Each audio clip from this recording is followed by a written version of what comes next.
নমস্কার বন্ধুরা, আমি পাপিয়া। দশরূপে দশভুজার এক নতুন পর্ব নিয়ে আমি চলে এসেছি তোমাদের সামনে। চলো, আজ আমি একটি নতুন রেসিপি দেখাবো। এটি নিরামিষ রেসিপি। এসো। এর জন্য লাগছে ওল। দেখো, ওলগুলোকে আমি ছোট ছোট টুকরো করে এটা একটু জলে সেদ্ধ করে নিয়েছি। মানে একদম গলে যায়নি, তবে সেদ্ধ কিন্তু হয়ে গেছে।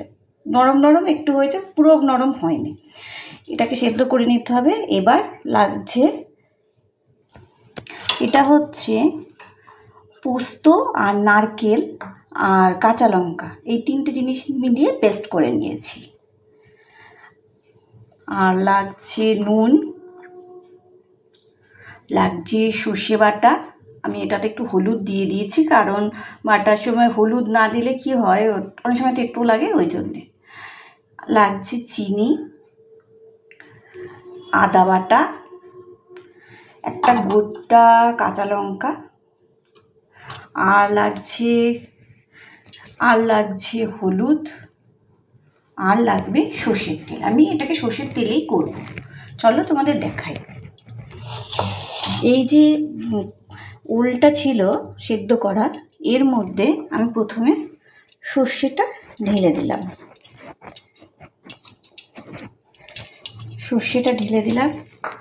এবার এর মধ্যে এই পোস্ত,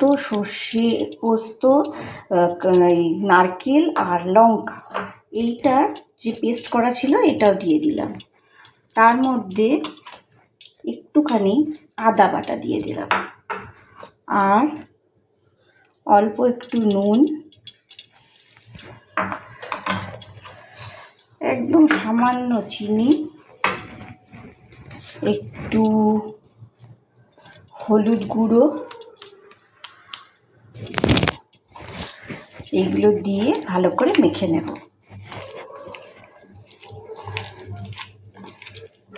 এটা খাটনি কিছুই নেই, তবে এটা খেতে খুব সুন্দর হবে।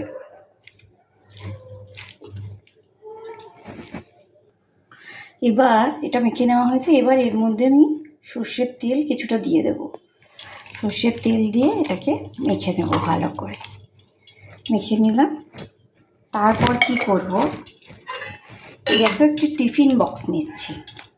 এই টিফিন বক্সে আমি এটা পুরো ঢেলে দিলাম।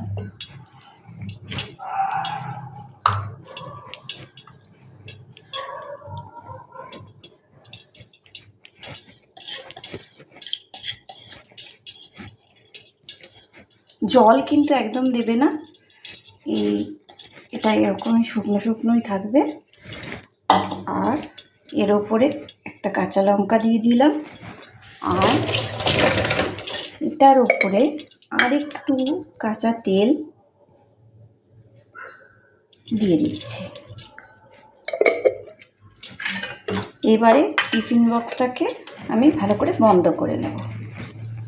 তারপরে চলো দেখাই।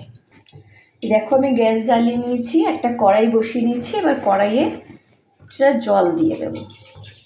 জলটা এমন দেব যেন ওই টিফিন বক্সটা নিচু পর্যন্ত জলটা থাকে, টিফিন বক্স বরাবর না ওঠে। তাহলে কি হবে, যে জলটা ওপরে উঠে গেলে মুশকিল হবে, ভেতরে ঢুকে যাবে জিনিসটা।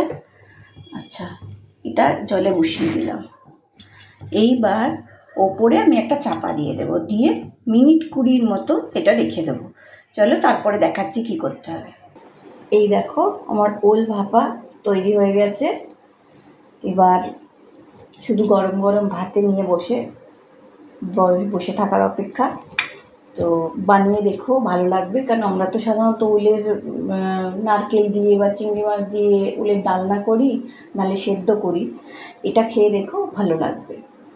আর এই রেসিপিটা যদি পছন্দ হয়, আমার চ্যানেলটাকে একটু লাইক করো, আর শেয়ার করো, সাবস্ক্রাইব করো।